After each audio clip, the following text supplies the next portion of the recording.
Bom, pessoal, sobre esses 50 anos do homem na Lua, né, 50 anos da primeira alunagem, e, e assim, uma coisa que eu gostaria que eu acho bem importante a gente lembrar, quando a gente fala desse momento que o homem ele consegue sair da Terra e ir para o espaço,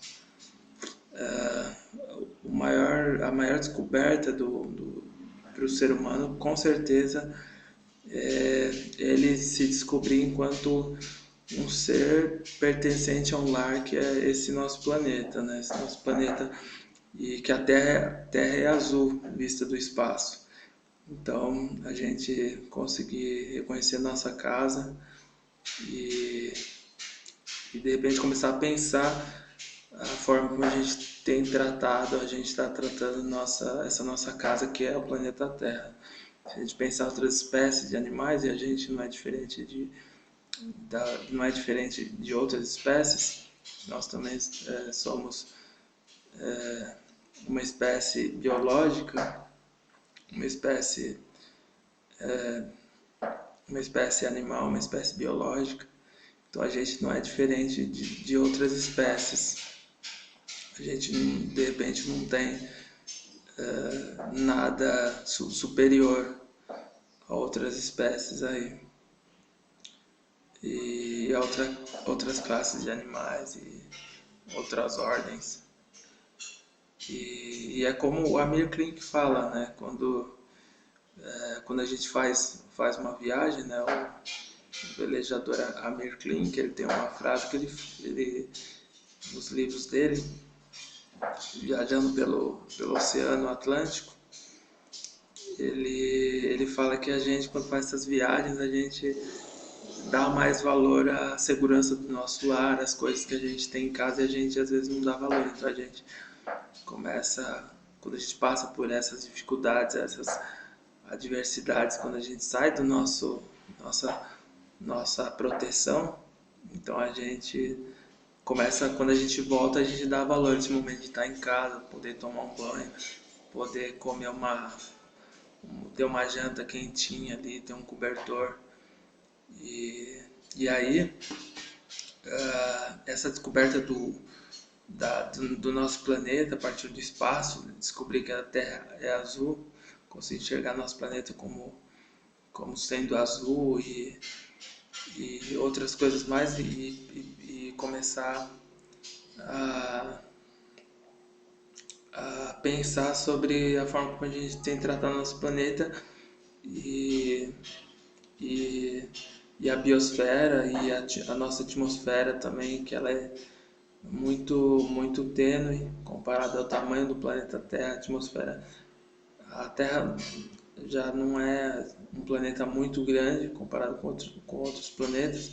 E a nossa atmosfera é minúscula comparado, é bem pequena comparado ao planeta Terra, a dimensão do globo terrestre. Então, a forma como a gente trata a nossa atmosfera.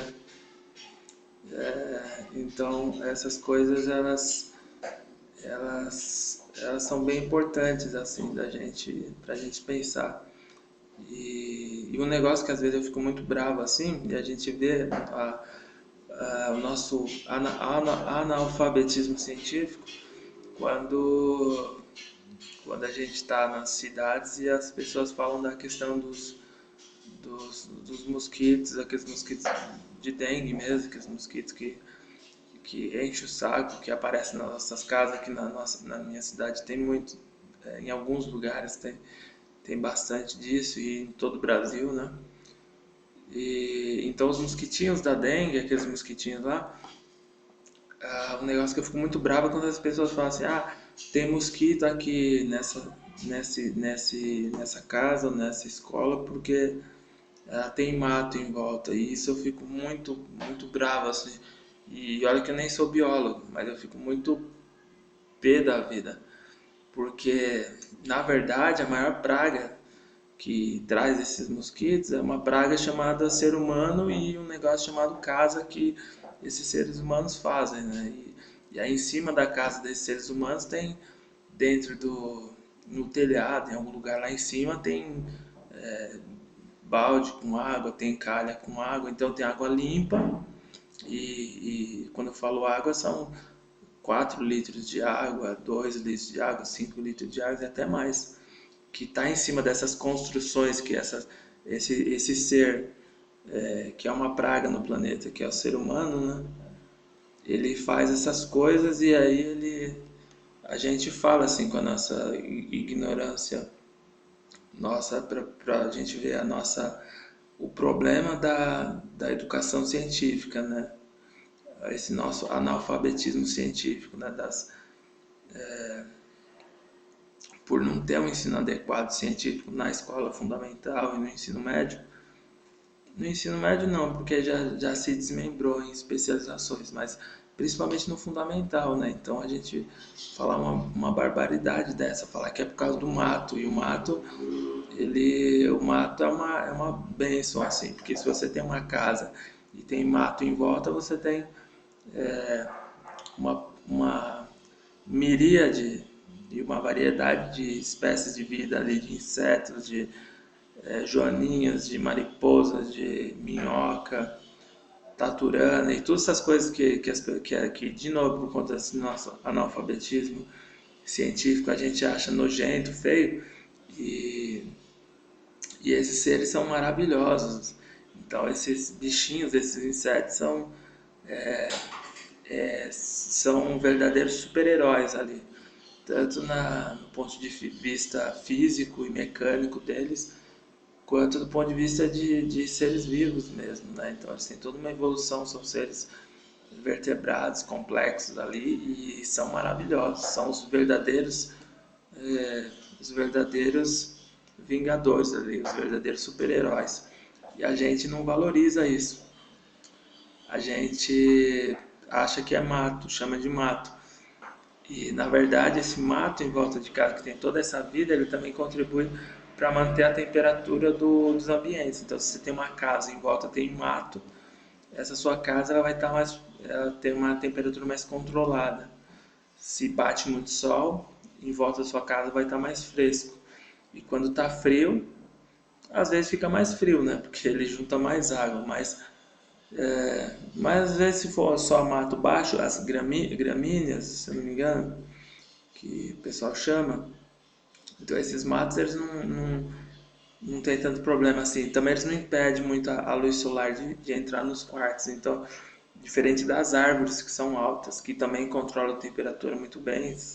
Então, essas coisas são uma benção. Então, você ter mato próximo de casa é uma benção. E o mosquito não vem do mato, o mosquito vem das casas que tem água parada, limpa, água de chuva, água limpa, a caixa de água às vezes aberta. E aí a gente vai lá e taca fogo nos matos, mata os bichinhos lá e concreta tudo. E aí quando chove a água bate onde era mato, onde ela batia ali, ficava a água e era absorvida lentamente, ela simplesmente cai naquele concreto ali e começa a encher os grandes centros aí. Você já não tem mais uma proteção térmica, então está tudo concretado, o sol bate ali, esquenta e frita tudo, então você tem as ilhas de calor e é isso, né? Então eu, eu e o Daniel, nós demos fizemos um encontro, né? Esse ano, por conta de ser uma data especial, a gente acabou fazendo um, essa, essa, esse trabalho diferenciado aí e para falar um pouquinho do que foi